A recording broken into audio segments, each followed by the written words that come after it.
সাতক্ষীরা সদর উপজেলার রঘুনাথপুর সরকারি প্রাথমিক বিদ্যালয়ের মাঠে গ্রাম বাংলার ঐতিহ্য গাদন খেলার ফাইনাল খেলা অনুষ্ঠিত হয়েছে। 27শে ডিসেম্বর শুক্রবার বিকেলে জমজমাটে আয়োজন সম্পন্ন হয়। কালের বিবর্তনে হারিয়ে যেতে বসা ঐতিহ্যবাহী এই গাদন খেলার ঐতিহ্য ফিরিয়ে আনতে এবং নতুন প্রজন্মের কাছে তা তুলে ধরতে 12 নং ইউনিয়ন ছাত্রদল এর আয়োজন করে।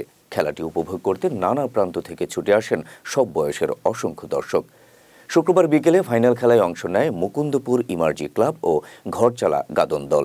খেলায় মুকুন্দপুর ইমার্জি ক্লাব 3-1 গাদনে ঘরচালা গাদন দলকে হারিয়ে চ্যাম্পিয়ন হয়। খেলা শেষে উভয় দলের খেলোয়াড়দের মাঝে পুরস্কার তুলে দেন অতিথিরা। বল্লী ইউনিয়ন ছাত্রদলের সভাপতি ইনজামুল হক রনির সভাপতিত্বে এতে প্রধান অতিথি হিসেবে উপস্থিত ছিলেন বল্লী ইউনিয়ন পরিষদের চেয়ারম্যান অ্যাডভোকেট মহিদুল ইসলাম।